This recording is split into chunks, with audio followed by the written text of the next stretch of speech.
اعوذ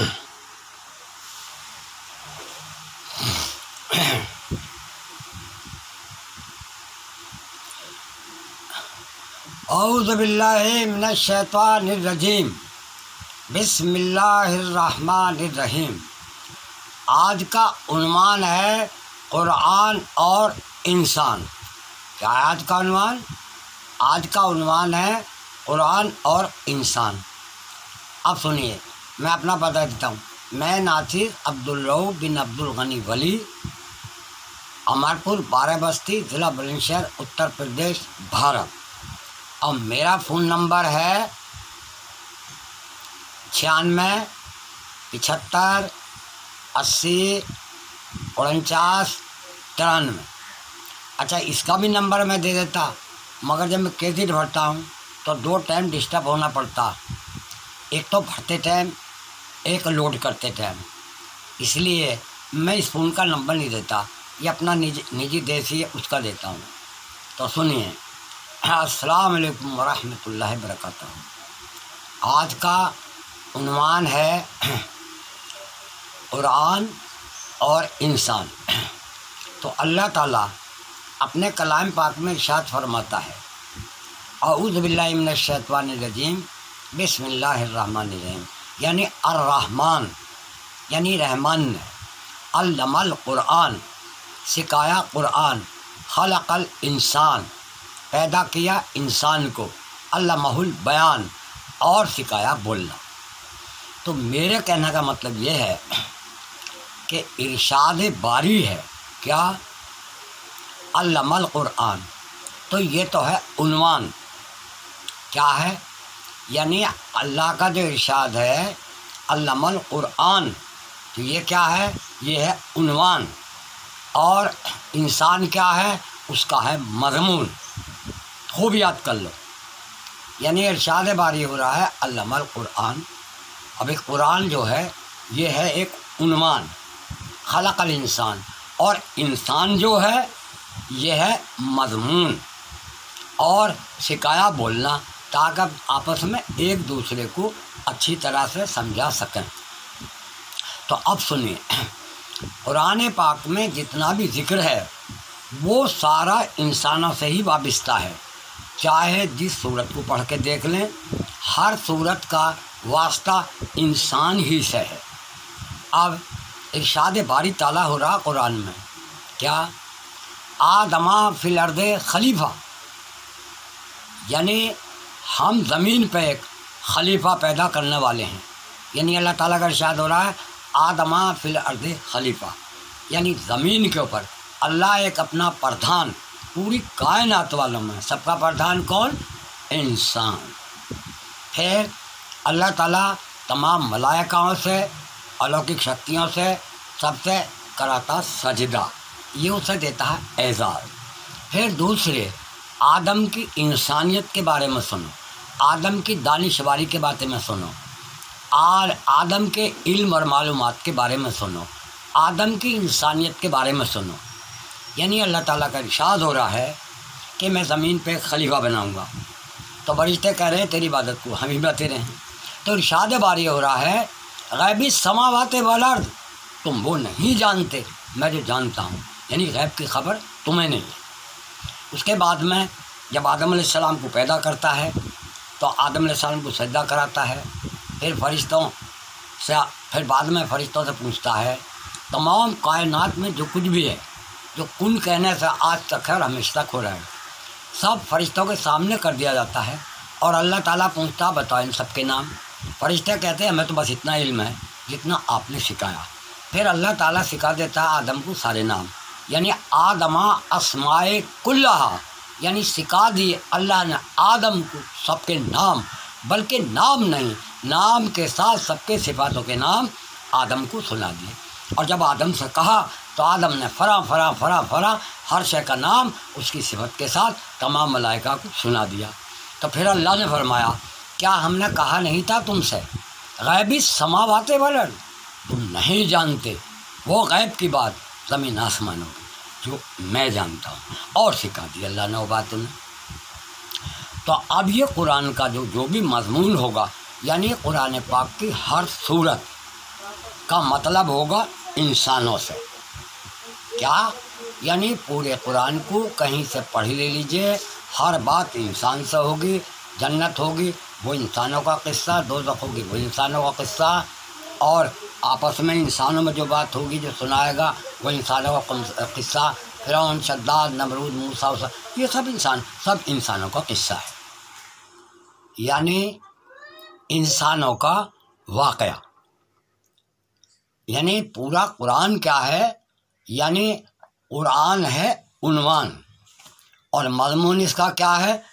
انسان۔ پھر اللہ تعالیٰ انہی انسانوں میں سے کچھ انسانوں کو نبی، رسول، پیر، پیغمبر، رشی، منی بنا کے انہی انسانوں میں سے بھیجتا ہے۔ پھر ان انسانوں میں سے کوئی ان کی بات مانتا ہے اور کوئی ان کی نہیں مانتا۔ اب جو بات ان کی نہیں مانتا انہیں کافر کہا جا رہا، یعنی انکار کرنے والا، اور جو مانتا ہے اسے مومن کہا جا رہا ہے، یعنی بات کو ماننے والا، یعنی آستک۔ وہ بھی انسانوں کا ذکر ہوگا۔ تو میں مختصر اتنا بتانا چاہتا ہوں کہ قرآن ایک مضمون ہے، یعنی قرآن ایک عنوان ہے، قرآن ایک عنوان ہے اور انسان ایک مضمون ہے۔ سارا واقعہ ہی پورے قرآن میں الف سے لے کے یہ تک انسان کا ہے اور انسان ہی کے لیے ہے۔ اب میں تو بس آپ لوگوں کو اتنا ہی اشارہ دینا چاہتا تھا، باقی اللہ رکھے ہمیشہ کو بھائی ہمارے بیچ میں علماء کرام موجود ہیں، دیوبندی بھی ہیں، بریلوی بھی ہیں، اہل حدیث بھی ہیں، اہل تشیع بھی ہیں، اور بھیا علماء دین کے آپس کے جھگڑے مت جاؤ۔ علماء دین کا تو احترام سب کو کرنا ہی ہے۔ قرآن کے بارے میں جو بات بھی جس کسی سے معلوم کرو گے، تمہیں جگہ دیا وہ تمہیں انشاءاللہ ضرور بتا دیں گے۔ قرآن میں حکم آیا ہے جو بات تم نہیں جانتے ہو دین کی وہ کسی جاننے والے سے پوچھو، اور جو بات تم جانتے ہو وہ جو نہیں جانتے انہیں بتاؤ۔ تو میرے کہنے کا مطلب یہ تھا قرآن پاک میں جتنا بھی ذکر ہے ہر ذکر کا واسطہ انسان سے ہے۔ تو قرآن کیا ہے؟ عنوان، مضمون کیا ہے؟ انسان۔ اب سنیے، قرآن کے معنی قریب کے۔ اب تم انسان ہو اور انسان کے ناطے تم سے زیادہ تمہارے قریب کوئی نہیں ہے، تم سے زیادہ تمہارے قریب کوئی نہیں ہے، اور آپ جب اپنا مطالعہ کریں گے، جب آپ اپنے اندر غور کریں گے اور اپنے آپ کو پڑھیں گے تو آپ تو خود ایک قرآن بن جائیں گے، قرآن کے عالم بن جائیں گے۔ یہ ہے خودی کی سمجھ پر سمجھ حق کی ہے، خودی کی بھی پہچان کیا چیز ہے۔ یہ بات تو ہو گئی یہاں ختم، تمہاری سمجھ میں آ گیا ہوگا۔ واقع بہت ہیں، یعنی قرآن پاک میں جگہ جگہ اللہ نے جہاں بھی ذکر کرا اس ذکر سے انسانوں کا واسطہ بہت پاس کا ہے، بہت ضروری ہے۔ یعنی یہ کہیے قرآن پاک میں پورا ہر شے کی پیدائش کا ذکر ہے، وہ بھی انسانوں کو سنانے کے لیے۔ زمین کا ذکر ہے، آسمان کا ذکر ہے، ہر چیز کا ذکر ہے، وہ بھی کس کے لیے؟ انسان ہی کو سنانے کے لیے۔ تو کھلی بات ہے، وہ ہے علامہ اقبال کا شعر ہے، خودی کا ترجمہ ہو جا خدا کا رازاں ہو جا۔ ارے خودی کا ترجمہ ہو جا، خودی کا انواد کر لے، خودی کے معنی سمجھ لے، تو خود کون ہے جان لے، تو خدا کا رازاں ہو جائے گا۔ یہ علامہ اقبال کا شعر ہے۔ اچھا، یہ موضوع تو یہ تھا، اگر میں اس کو بیان کرنا چاہوں تو شاید قرآن پاک میں جتنی جگہ انسانوں کا ذکر آیا اور جو باتیں انسانوں سے وابستہ ہیں، کہیں قل یا الکافرون ہے، تو کہیں لیلاف ہے، تو کہیں قل هو اللہ احد ہے، یہ سب، کہیں آیت الکرسی، یہ سب انسانی ہوئی کے لیے نازل ہوئی ہیں اور انسانوں کو ہی سمجھایا گیا ہے۔ میں اس کی لمبی بحث میں نہیں جاتا ہوں۔ اب آ جائیے دوسری طرف۔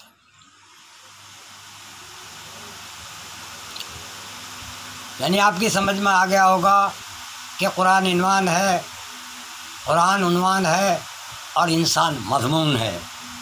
سارا معاملہ قرآن پاک میں الف سے لے کے یہ تک انسانوں ہی سے وابستہ ہے۔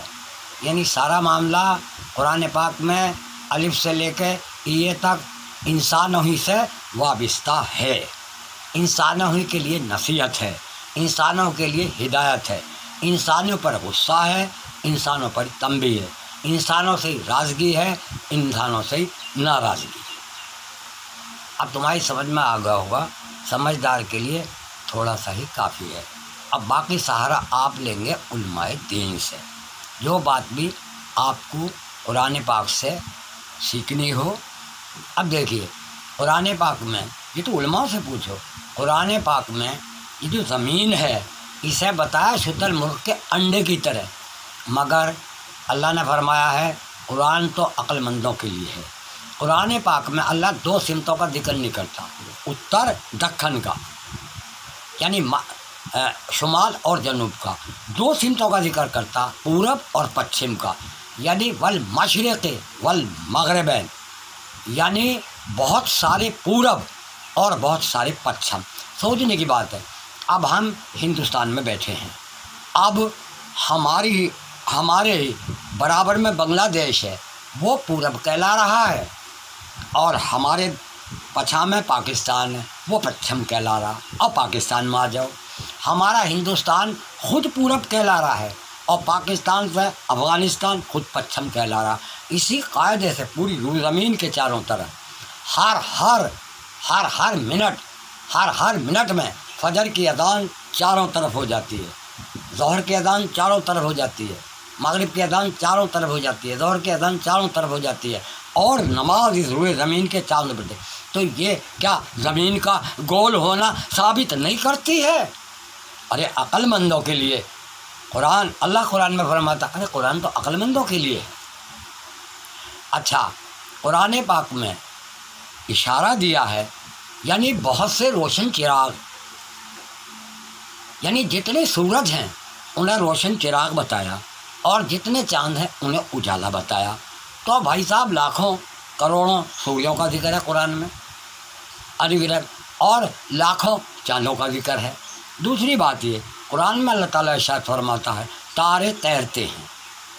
یہ جو دھول تارا ہے، یہ جو قطب تارا ہے، تارے تیرتے ہوئے کبھی اس سے دور ہو جاتے ہیں اور کبھی قطب تارے کے پاس ہو جاتے ہیں، یہاں تک کہ ہمارا سورج جب قطب تارے سے دکن کی طرف چلتا ہے تو دن چھوٹے ہوتے چلے جاتے ہیں، یعنی ہمارے سر پر سے گزرتا ہوا سورج ہمارے موڈے پر سے گزرنے لگتا، دن چھوٹے، پھر یہ پلٹتا ہے تیرتا ہوا قطب تارے کی طرف، اور دن بڑھنے شروع ہو جاتے ہیں، حتیٰ کہ ہمارے سر پر کر سورج گزرتا ہے۔ عقل مند آدمی اس چیز کا اندازہ لگا لیں، کس موسم میں ہمارے سر پر کر جا رہا ہے، کس موسم پہ ہماری گردن پر کر جا رہا ہے، کس موسم میں ہمارے ادھر کر جا، مطلب اس کی تیر ہے، سورج کی تیر ہے قطب تارے کی طرف جانا اور اپنی حد پہ جا کے پھر دکن کی طرف کو جانا۔ اس ہی قاعدے سے یہ 6 مہینے میں دکن پہنچتا ہے اور 6 مہینے میں پھر اتر کی طرف آتا اور پھر چالو ہو جاتا، اور اس سے موسم بنتے ہیں۔ جبکہ سائنس کا فارمولہ دھرموں کے اوپر ہے کہ جب زمین یوں چلتی رہے تو چھوٹے دن ہو، یوں ہو، بڑی ہو، بھیا باتیں دونوں ٹھیک ہے، میں اس کی بحث میں نہیں جاتا۔ اب میں آپ کو یہ بتا رہا ہوں کہ اللہ کی مخلوق کتنی طرح کی ہے۔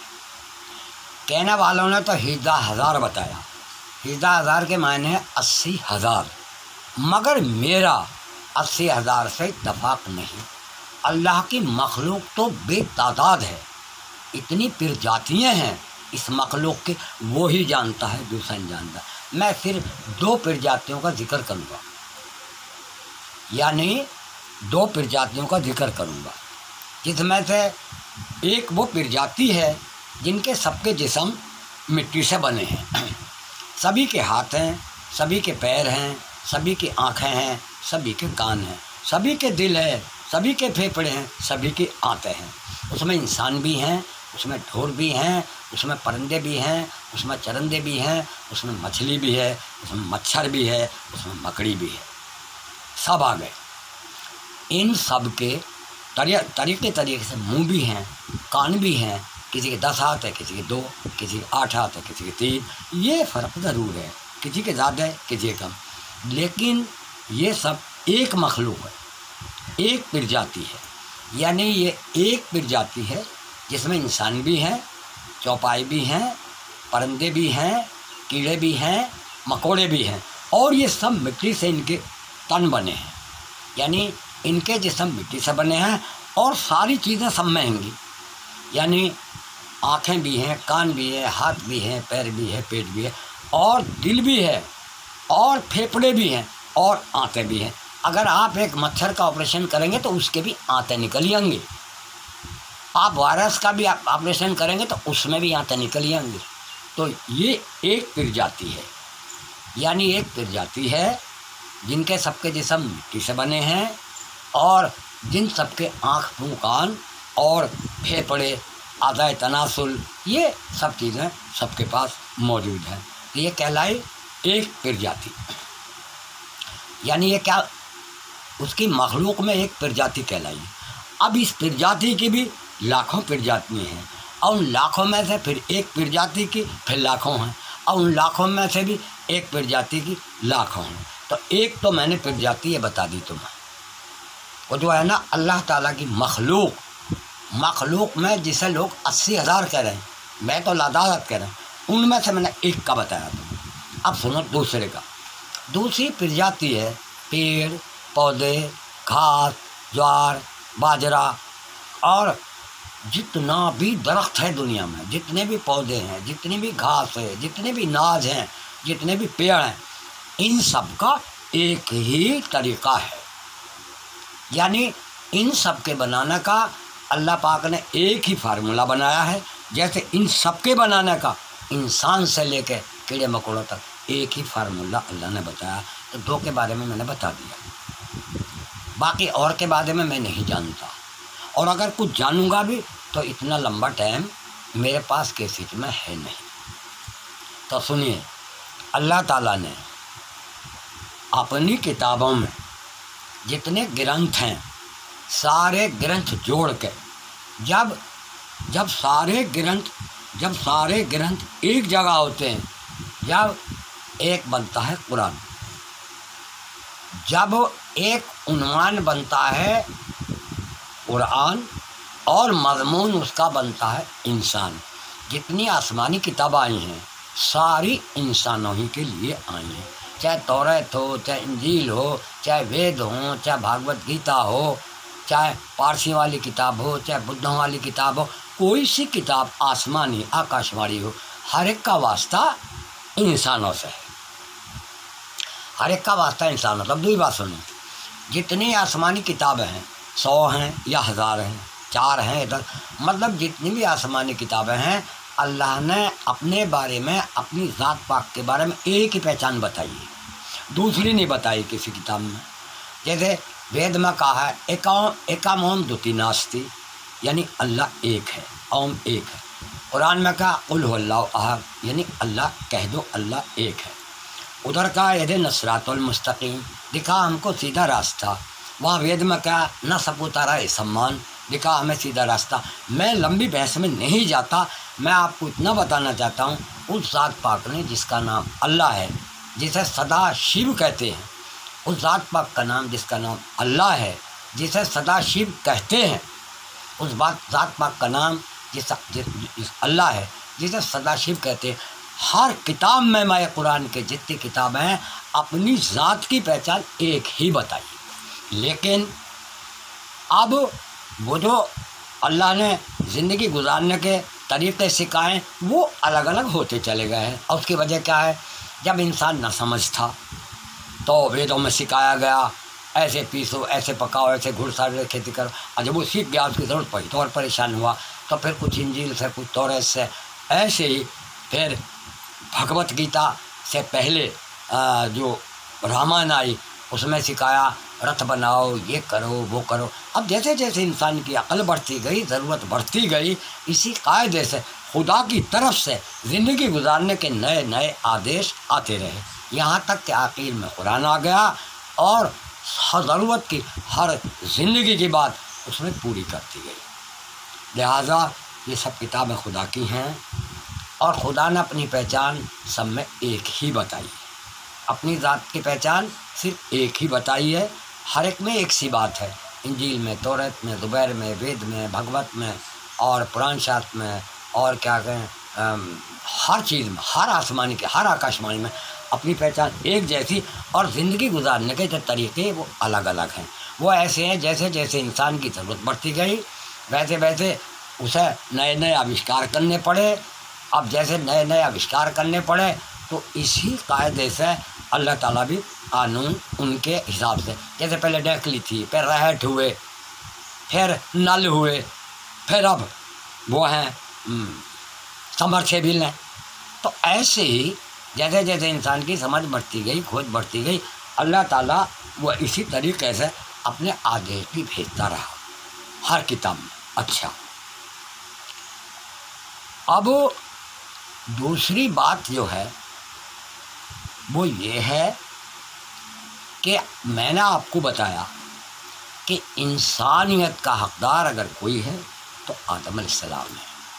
اب اللہ تعالیٰ نے قرآن میں بتایا تمہیں سب انسانوں کو ایک عورت ایک مرد سے پیدا کرا، تو ہم سب ایک ہو گئے، بہن ہو گئے، بھائی ہو گئے، چچا ہو گئے، تایا ہو گئے، نانے ہو گئے، دیوتے ہو، ہم سب ہو گئے، ہم سب ایک ہیں کہ نہیں ہیں؟ تو ہمیں کسی کو مذہب کی بنا پہ اپنے سے غیر نہیں سمجھنا چاہیے، وہ سب ہمارے بھائی ہیں، اور مذہب جتنے ہیں سب خدا کی طرف سے ہیں۔ اب رہی بات یہ کہ مذہب میں ہو کچھ اور ہم سمجھے کچھ، اور وہ اللہ سمجھاوے کچھ اور ہم کریں کچھ، بھئی یہ خطا تو ہماری ہے، یہ اللہ کی ہے۔ یہ بات میں نے یہاں پر ختم کر دی۔ تو اب سنیے دوسرا واقعہ۔ ایک انسان یعنی آدم کے نام پہ سارے انسان آدمی کہلاتے ہیں۔ آدمی کے معنی کیا ہیں؟ انسان، سارے انسان کہلاتے ہیں، لیکن کچھ لوگوں کو غلط فہمی ہو گئی، ادھر نوح علیہ السلام سے نوع انسان کہنے لگے، تمام یہ مسلمان اور عالم اور سارے نوع انسان، اور منو کی طرف سے منوش کہنے لگے، مانو کہنے لگے، مین کہنے لگے۔ ایسا نہیں ہے۔ نوح علیہ السلام کے ساتھ میں ابھی ان کے 80 انویائی اور بھی تھے، یعنی نوح علیہ السلام کے ساتھ میں جب ان کی کشتی اجودھیا میں آ کے رکی تو ان کے 80 ماننے والے جو ایمان پہ لائے تھے وہ موجود تھے۔ آپ کے 4-5 بیٹے تھے بڑے تکڑے، مگر ان کی 80 کی نیت بدل گئی۔ جب ان کی 80 کی نیت بدل گئی تو نوح علیہ السلام نے یعنی منو نے شراب دے دیا، بد دعا دے دی، وہ گونگے ہو گئے۔ اب جب گونگے ہو گئے تو آپس میں صلاح نہ ملا سکے، جب صلاح نہ ملا سکے ماننے کی تو انہوں نے کھدیر دیے، کوئی دکن میں، کوئی اتر میں، کوئی کہیں چلے گئے، اور ان گونگوں کی جتنے 80 گونگے تھے 80 بھاشائیں دنیا میں بن گئیں، اور وہ آج بھی موجود ہیں۔ تو یہ پارٹ نمبر 1 تھا، کیا؟ قرآن اور انسان، اور وہ پارٹ نمبر 1 ختم ہوا۔ اس تھوڑے لکھے کو بہت سمجھنا، بتا دیا جتنی آسمانی کتاب آئی ہیں سب انسانوں کے لیے آئی ہیں، سب انسانوں کو سمجھانے کو آئی ہیں، جتنے رشی آئے، جتنے منی آئے، جتنے اوتار آئے، جتنے نبی آئے، جتنے پیغمبر آئے، وہ سب انسانوں کے لیے آئے، جتنے راکشس آئے وہ سب انسانوں کو ستانے کو آئے، جتنے دیوتا آئے وہ سب انسانوں کی رکشا کو آئے۔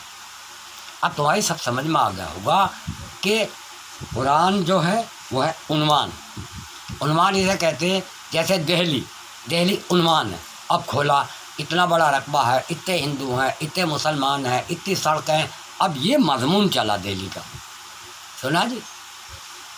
اب تمہاری سمجھ میں آ گیا ہوگا۔ جیسے ہمارا گاؤں امرپور ہے، امرپور ہوا عنوان، اب کھولا، بھائی اس کا اتنا رقبہ ہے، اتنے ہندو ہیں، اتنے مسلمان ہیں، اتنی بکریاں ہیں، اتنے بیل ہیں، اتنے کنویں ہیں، اتنے رجبہے ہیں، اتنی بجلی ہے، یہ اسے کہتے مضمون، یہ ہے سرخی۔ تو تو قرآن جو ہے یہ سرخی ہے، یہ عنوان ہے، اور انسان جو ہے یہ مضمون ہے۔